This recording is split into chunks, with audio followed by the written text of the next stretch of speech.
Hello students, good afternoon. Last वाले lecture में हमने किया था मार्केटिंग क्या होती है, इवोल्यूशन ऑफ मार्केटिंग क्या है, और उसके बाद हमने टाइप ऑफ नीड्स पढ़े थे। आज हम करने वाले हैं टाइप्स ऑफ डिमांड। ये डिमांड इकोनॉमिक की नहीं है, ये मार्केटिंग की डिमांड है। सबसे पहले आता है हमारा negative demand. It is a type of demand under which product might be beneficial but customer does not want, जैसे इंश्योरेंस, हेल्थ चेकअप हो गया। क्या कहता है कि एक ऐसा प्रोडक्ट है, मतलब क्या है कि प्रोडक्ट है वो बेनिफिशियल है, उसकी क्वालिटी अच्छी है, उसके फीचर्स अच्छे हैं, उसकी प्रमोशन एक्टिविटी सब चीज़ें अच्छी हैं, लेकिन क्या है कि कस्टमर उस प्रोडक्ट को ख़रीदना नहीं चाहता। प्रोडक्ट बेनिफिशियल है, उसको ख़रीद क्यों नहीं रहा है? क्योंकि उसकी डिमांड क्या है, नेगेटिव जा रही है। नेगेटिव क्यों जा रही है, उसके रीज़न क्या हो सकते हैं? This type of demand is defective हो सकती है, इरिटेटिंग हो सकती है। इरिटेटिंग कैसे हो सकती है? जैसे एडवर्टाइजमेंट होगी, पॉपअप ऐड होगी। नॉर्मली हम क्या करते हैं, इंटरनेट का हम यूज़ करते हैं।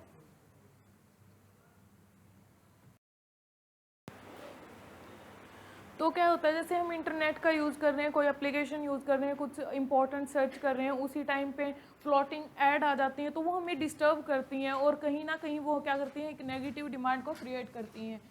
फॉर एग्जांपल इंश्योरेंस हो गया, हेल्थ चेकअप हो गया। इंश्योरेंस है ना, लोग लेना पसंद नहीं करते हैं, उनको ज़बरदस्ती दिया जाता है, उनके फीचर्स बताए जाते हैं, ले लो जी ले लो जी, कल को कुछ हो गया तो दिक्कत हो जाएगी, आपको ये हो जाएगी, धक्के ज़बरदस्ती से क्या किया जाता है, उस प्रोडक्ट को सेल किया जाता है। ऐसे ही हेल्थ चेकअप होता है, जब तक कि जो पर्सन है वो बीमार नहीं हो जाता, उसको लगने नहीं लग जाता कि उसकी हेल्थ ठीक नहीं है, तब तक क्या करता है, रेगुलर हेल्थ चेकअप करवाता ही नहीं है कोई भी। तो ये क्या है, कस्टमर चाहता नहीं है, तो बेनिफिशियल होता है लेकिन कस्टमर उसको लेना ही नहीं चाहता, वो होती है हमारी नेगेटिव डिमांड। उसके बाद आता है non existent demand, unaware about the product. Marketer है, वो एक ऐसे प्रोडक्ट को बना रहा है, वो ये सोचता है कि इसकी मार्केट में डिमांड है और वो उस प्रोडक्ट को बनाए जा रहा है, लेकिन एक्चुअल में क्या होता है, उस प्रोडक्ट की मार्केट में कोई भी डिमांड नहीं होती। अब जैसे आपने एग्जाम्पल लेते हैं हम नोकिया का और स्मार्टफोन का, ठीक है। स्मार्टफोन में एंड्रॉयड वर्जन यूज़ करते हैं। नोकिया है वो आज भी क्या करता है, आज भी नोकिया विंडो वाली चीज़ें यूज़ करता है, विंडोज यूज़ करता है, लेकिन कस्टमर क्या चाहता है, एंड्रॉयड चाहता है। तो ये क्या है, मार्केट रिसर्च की कमी है, नॉन एग्जिस्टेंट डिमांड हो गया। अब मान लीजिए, हाँ, स्मॉल जो कीपैड फ़ोन होते हैं ना वो, ठीक है। और दूसरा क्या है, अगर कॉलेजेस में फॉरेन लैंग्वेज पढ़ाने के लिए बोल दिया जाए तो क्या स्टूडेंट एग्री करेंगे? नहीं करेंगे। तो वो क्या है, एक नॉन एग्जिस्टेंट डिमांड है। लेटेंट डिमांड, लेट का मतलब क्या होता है, देरी से।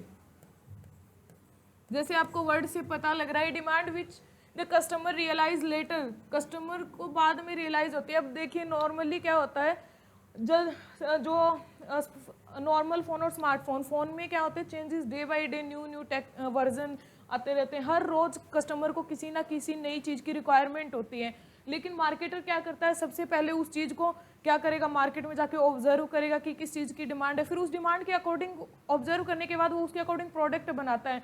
तो जब तक उसकी अकॉर्डिंग वो प्रोडक्ट मार्केट में आता है, तब तक क्या हो जाता है, टाइम निकल जाता है, लेट हो जाता है, मतलब अप टू डेट टेक्नोलॉजी है वो नहीं मिल पाती, तो उसको क्या कहेंगे, लेट डिमांड कहेंगे। It means that demand for which the product is not available, और क्या है, या तो प्रोडक्ट ही अवेलेबल नहीं है, और या फिर वो क्या है, अप टू डेट नहीं है, तो वो होती है लेटेंट डिमांड। उसके बाद होता है डिक्लाइनिंग डिमांड। प्रोडक्ट की डिमांड है वो डिक्लाइनिंग है, होती जा रही है, मतलब नीचे की तरफ गिरती जा रही है। क्यों गिरती जा रही है, उसका रीज़न क्या है, टाइम के साथ साथ डिमांड कम हो गई। जैसे इलेक्ट्रॉनिक प्रोडक्ट्स हो गए, कि एक कंपनी ने कोई प्रोडक्ट बनाया, दूसरी कंपनी ने प्रोडक्ट बनाया, उसमें कुछ नया फीचर दे दिया, तो पुराने वाले की डिमांड क्या हो गई, कम हो गई। या फिर क्या हो गया, नई टेक्नोलॉजी आ गई, नया वर्जन आ गया किसी चीज़ का, तो पुरानी टेक्नोलॉजी क्या हो जाती है, अब आउटडेटेड हो जाती है, उसको लोग यूज़ नहीं करते, तो वो क्या होती है, डिक्लाइनिंग डिमांड। उसकी दूसरी जो प्रोडक्ट है, एक प्रोडक्ट के आने से दूसरे प्रोडक्ट की क्या हो जाती है, डिमांड कम हो जाती है, तो उसको डिक्लाइनिंग डिमांड कहते हैं। इरेगुलर डिमांड क्या है, मतलब रेगुलर नहीं है, they include those product whose demand is not consistent. Regular नहीं है, मतलब सीजनल हो गई या वीकली हो गई, मंथली हो गई, ऐसे डिमांड। अब वुलन के क्लॉथ हैं, वुलन क्लॉथ हम विंटर में ही यूज़ करते हैं, समर में तो करेंगे नहीं, तो क्या होगी, सीजनल डिमांड होगी। अम्ब्रेला कब, रेनी सीजन में हम यूज़ करते हैं, तो क्या होगा, एक टाइम के अकॉर्डिंग वेरी करती है डिमांड, तो उसे हम इर्रेगुलर डिमांड कहेंगे।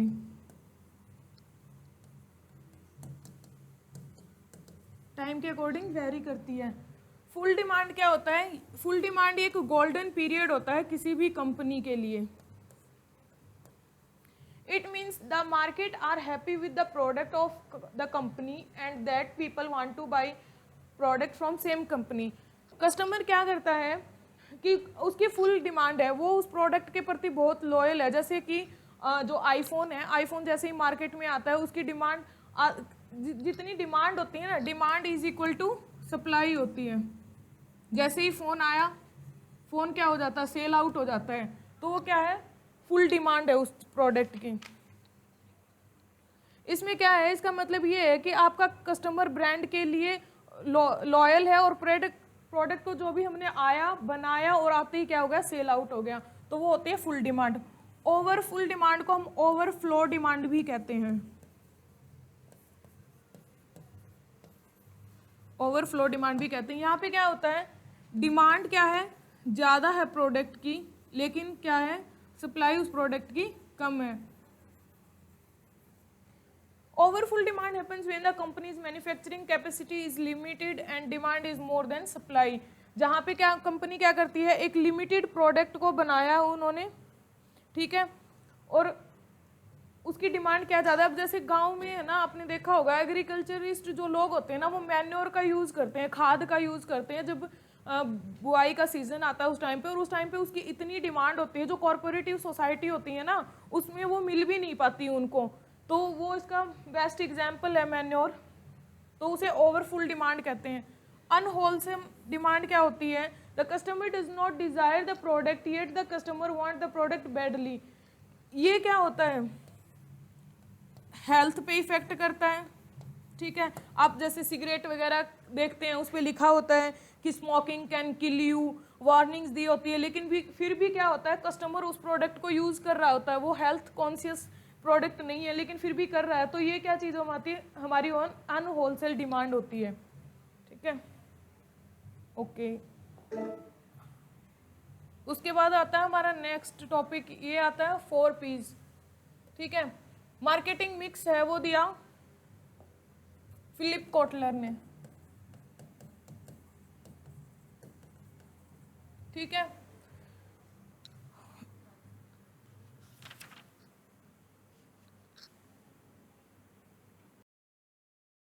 ओके स्टूडेंट्स, ये हम करेक्ट करते हैं इसको। आइडिया ऑफ मार्केटिंग मिक्स है वो किसने दिया, प्रोफेसर नील एच बॉर्डन ने दिया, ठीक है, हार्वर्ड बिजनेस ऑफ स्कूल। अब 4 P's क्या होते हैं हमारे, प्रोडक्ट, प्राइस, प्लेस, प्रमोशन, ठीक है।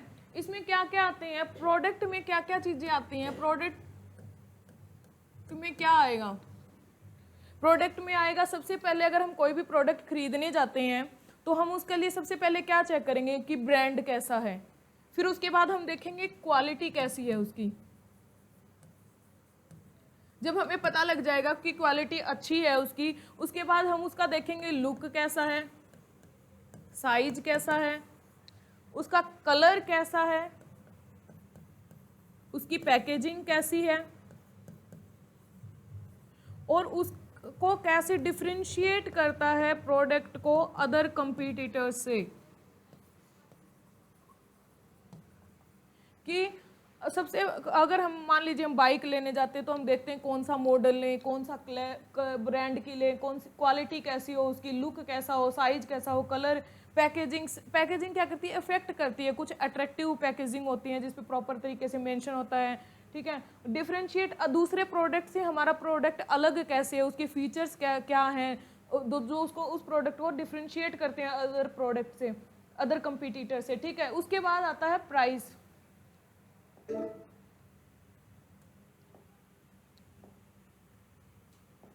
प्राइस में क्या रहेगा, 2 तरह की वैसे तो स्ट्रेटेजीज काफ़ी होती हैं, लेकिन यहाँ पे हम 2 तरह की स्ट्रेटेजी यूज़ करता है वो, एक स्कीमिंग करता है,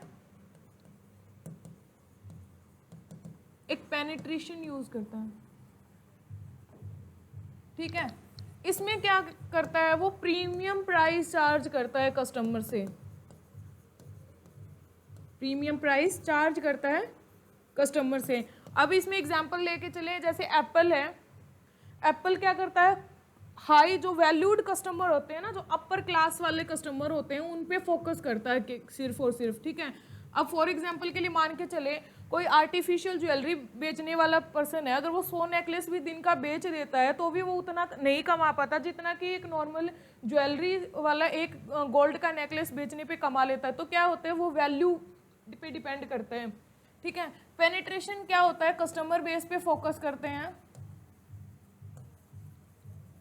ठीक है। जैसे वीवो हो गया, ओप्पो हो गया, एमआई हो गया, ठीक है, कस्टमर बेस पे फोकस करता है, लो प्राइस चार्ज करते हैं इसमें।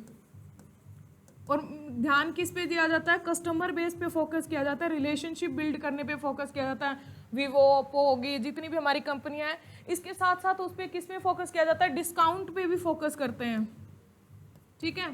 तो ये हमारी प्राइस की 2 तरह की स्कीम होती है। उसके बाद आता है हमारा प्लेस, उसके बाद प्रमोशन आएगा, ये पहले प्रमोशन आएगा फिर प्लेस आएगा। तो प्रमोशन करने के लिए हम किस चीज़ का यूज़ करते हैं, एडवर्टाइजिंग का यूज़ करते हैं, ठीक है। एडवर्टाइजिंग में हम 2 तरह की चीज़ें लेकर चलते हैं। एडवर्टाइजिंग में एक बिलो लाइन होती है, बिलो लाइन एडवर्टाइजमेंट, एक होती है अबो लाइन एडवर्टाइजमेंट। अब देखो बिलो लाइन में क्या आएगा, वो चीजें आएंगी जैसे सबसे पहले करेंगे अबो लाइन। अबो लाइन में क्या है, मास ऑडियंस को कवर करेंगे हम। अब जैसे पैम्पलेट बनवा दिए हमने या किसी न्यूज़पेपर में छपवा दिया और भी ये लिख दिया यूजीसी नेट कॉमर्स है, ठीक है, आपने सब जगह डिस्ट्रीब्यूट कर दिया, तो उसको हर कोई बंदा देखेगा, हर कोई पर्सन उसको देखेगा, चाहे वो एचएसएससी की तैयारी कर रहा हो, चाहे वो गवर्नमेंट जॉब में, या चाहे वो हाउस वाइफ हो, एक बार उसको रीड आउट जरूर करेंगे। तो उसमें क्या है, हम मास ऑडियंस को कवर कर रहे हैं। यहाँ पे क्या होगा, बिलो लाइन में हम केवल टारगेट जो ऑडियंस होगी ना, टारगेट जो कस्टमर होगा, सिर्फ और सिर्फ उसी पे फोकस करेंगे। जैसे कि टीवी वगैरह हो गया, रेडियो वगैरह हो गया, इस सब। उसके बाद है हमारा प्लेस, हो गया ये, मैम कुछ और लिखना है।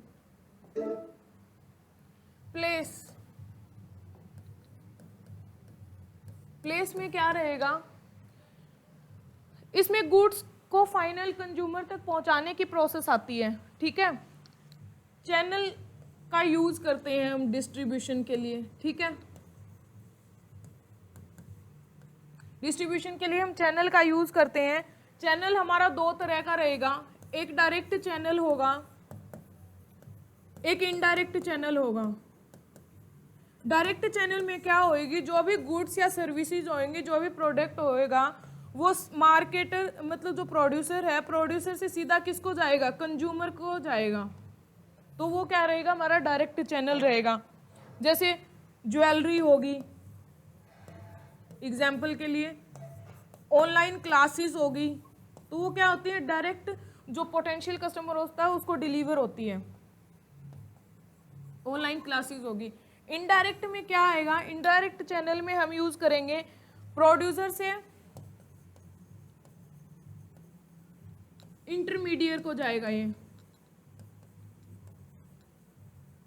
इंटरमीडिएटर को जाएगा, मीडियोकर को जाएगा, और फिर उसके बाद किस तक पहुंचेगा, ये कस्टमर तक पहुंचेगा।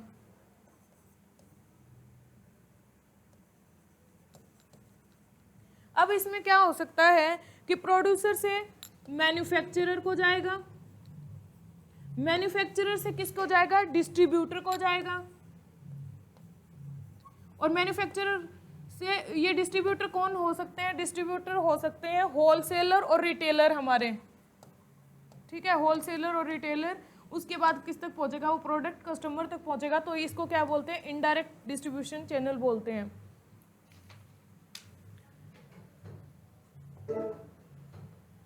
उसके बाद है हमारा 3P कंसेप्ट, 1980s में आया था। आप ये जो दिए गए हैं ये बहुत इंपॉर्टेंट हैं, आप इन चीज़ों को याद करें। ऑथर हैं वो ऑथर बहुत इंपॉर्टेंट हैं, तो साथ के साथ आप इनको भी याद करते रहें। 3Ps कंसेप्ट किसने दिया था? ब्रूम और बिटनर ने दिया था, जिसमें आता है पीपल, प्रोसेस, फिजिकल एविडेंस। अब इसका हम ना एग्जाम्पल के साथ देखेंगे। हम है ना, मान लीजिए हम जा रहे हैं एयरलाइंस में, ठीक है, ये एयरलाइन एक्स होगी, ये एयरलाइन वाई होगी, ठीक है। अब क्या हुआ कि मैं चली गई, मुझे लगा भाई मुझे इस एयरलाइन में विजिट करनी चाहिए, ठीक है, 2 एयरलाइन, 2 ऑप्शन थे मेरे पास, मैंने सोचा इसमें विजिट करूं। मैं यहाँ चली गई और यहाँ जाने के बाद क्या हुआ, मैंने जैसे ही पूछा तो वो कहते हमारी फ्लाइट है वो आधा 1 घंटा लेट है, आपको वेट करना पड़ेगा। ठीक है भाई, यहाँ मैंने क्या किया, वेट किया, ठीक है। फिर उसके बाद क्या हुआ, जैसे ही फ्लाइट आई मैं फ्लाइट में चली गई और वहाँ पे मैंने देखा कि सीटें हैं वो क्लीन नहीं है, एसी है वो प्रॉपर तरीके से चल नहीं रहा है, ठीक है, सीटें हैं वो बिल्कुल गंदी हुई हैं, नीचे का एरिया भी क्लीन नहीं है। तो क्या हुआ, वहाँ पे जो मैंने फिजिकल एविडेंस देखा, जो गुड्स थी वो क्या थी, सही नहीं थी, ठीक है। उसके बाद क्या हुआ, मैंने किसी से कुछ पूछा, ठीक है, तो वो जो एयर होस्टेस का स्टाफ होता है वहाँ पे वो आया और हाँ जी मैम आपको अभी थोड़ी देर में बताते हैं, और मैंने फिर वो कोई आया ही नहीं मेरे पास पूछने के लिए, तो वहाँ पे मुझे कोई भी किसी भी प्रकार की सपोर्ट भी नहीं मिली। तो हमारा क्या था 3Ps का, ये देखिए, पीपल, प्रोसेस और क्या है, फिजिकल एविडेंस। देखिए सबसे पहले क्या किया, मैंने वेट किया, यहाँ पे इनका क्या है, मैनेजमेंट अच्छा नहीं है, टाइम मैनेजमेंट नहीं है, इनका मैनेजमेंट सही नहीं है, तो मतलब इनकी प्रोसेस अच्छी नहीं है। दूसरा मैंने क्या देखा, वहाँ पे जो गुड्स देखी जो अच्छी क्लीनअप नहीं थी, सारा कुछ गंदा था, एसी अच्छे से काम नहीं कर रहा था, तो जो ये क्या था, हमारा फिजिकल एविडेंस था जो मैंने देखा, तो ये क्या था, ये भी अच्छा नहीं था, तो ये चीज़ भी खराब थी। उसके बाद मैंने सपोर्ट मांगी, हेल्प मांगी, तो वो चीज़ भी मुझे नहीं मिली। तो मतलब क्या है, उनकी सर्विसेज भी क्या है, अच्छी नहीं है, और सर्विस देने के लिए वहाँ पे क्या अवेलेबल होंगे, पीपल। तो जो हमारा 3Ps है वो सर्विस सेक्टर से रिलेटेड है, सर्विस इंडस्ट्री से रिलेटेड है, तो यहाँ पे तीनों ही चीज़ें क्या होगी, अच्छी नहीं निकली। उसके बाद मैंने यहाँ विजिट की जहाँ पे अच्छे से टाइम मैनेजमेंट भी था, सपोर्ट भी मिला, फिजिकल एविडेंस भी अच्छा था, तो वो ये एक एग्जाम्पल के थ्रू हमने समझ लिया, ठीक है। अगर आप अपने कस्टमर को सेटिस्फाई करना चाहते हैं तो अपने 4Ps के साथ साथ इन 3Ps पे भी हमें क्या करना पड़ेगा, फोकस करना पड़ेगा। सभी इंडस्ट्रीज पे, ये सभी इंडस्ट्रीज पे लागू होता है, क्योंकि कोई भी इंडस्ट्री होगी तो वहाँ पे क्या होंगे, लोग तो होंगे ही, लोग होंगे तो वहाँ पे उनको क्या होगा, सर्विसेज भी चाहिएंगी, प्रोसेस भी होगी उनको मैनेज करने के लिए, ठीक है, ये चीज़ें। उसके बाद हमारा नेक्स्ट टॉपिक जो है वो आता है, फिलिप कोटलर ने दिया है 7Ps concept, 4+3Ps। These concept are related with product and service oriented. इसको टैक्टिकल मार्केटिंग स्ट्रेटेजी भी कहते हैं, ठीक है।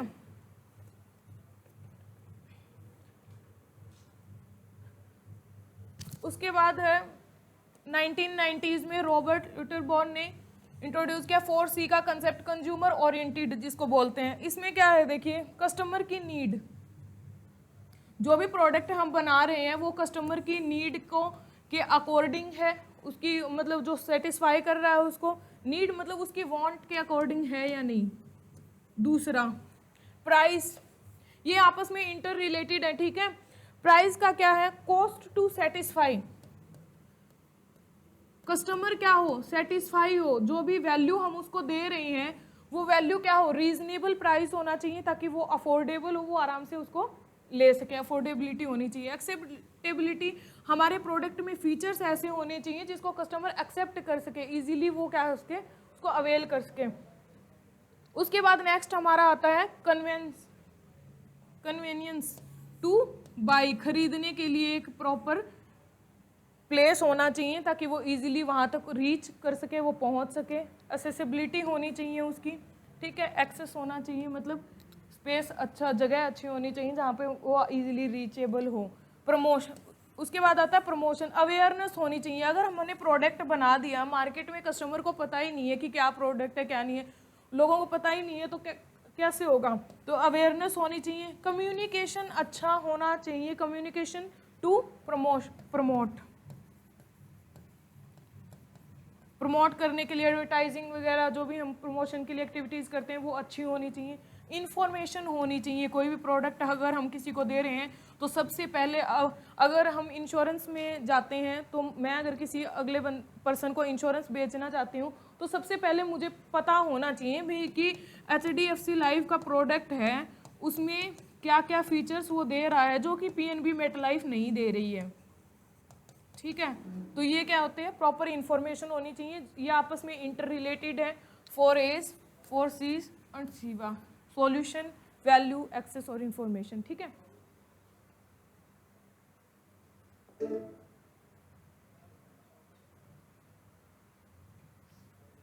Okay. 4P's later on the concept 4P's is given by McCarthy in 1960s। ये हमने पढ़ लिया है।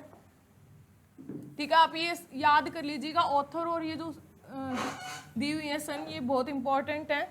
7 C's model, consumer, cost, communication, commodity, channel distribution. Channel हमने देख लिया, डायरेक्ट और इनडायरेक्ट होते हैं। ठीक है, कॉपरेशन होना चाहिए। ठीक है, सर्कमस्टांसिस हैं जो प्रोडक्ट के अकॉर्डिंग होनी चाहिए, जो एनवायरनमेंट है हमारी, वो सब चीज़ें।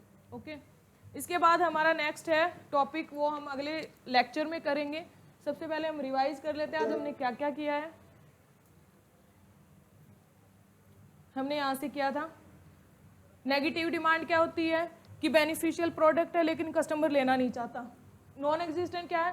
अनअवेयर है, प्रोडक्ट के बारे में पता ही नहीं है, उसने मार्केट रिसर्च ही नहीं की है और फिर भी वो प्रोडक्ट को बनाया जा रहा है। लेटेंट डिमांड क्या होता है कि मतलब कस्टमर उसी टाइम चाहता है कि उसको वो चीज़ मिले लेकिन नहीं मिल रही, क्योंकि मार्केटर क्या करेगा? रिसर्च करेगा, उसके बाद वो प्रोडक्ट बनाएगा, तो उस प्रोडक्ट को आने अप टू डेट होने में थोड़ा सा टाइम लग जाता है, उसे लेटेंट डिमांड कहेंगे। डिक्लाइनिंग डिमांड क्या है?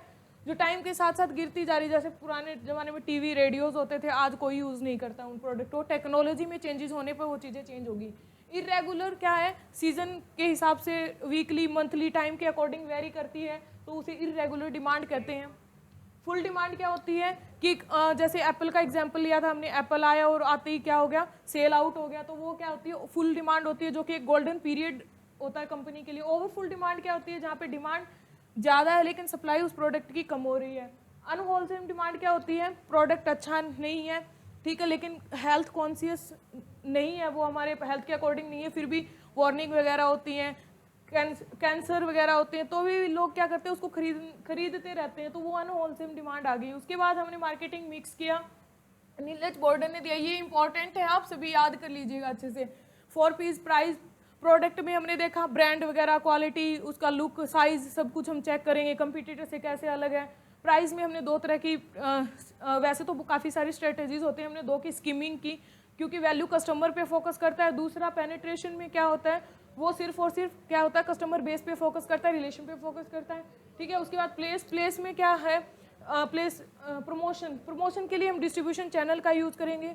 ठीक है, एडवर्टाइजिंग नहीं, हाँ एडवर्टाइजिंग वगैरह। एडवर्टाइजिंग में दो तरह की, अबो लाइन और बिलो लाइन हमने पढ़ी, जिसमें क्या था कि हम सबको मास मीडिया को कवर करते हैं तो वो अबो लाइन हो गया, और अगर एक स्पेसिफिक कस्टमर बेस पे, पोटेंशियल कस्टमर पे फोकस करते हैं तो वो हमारा क्या हो गया?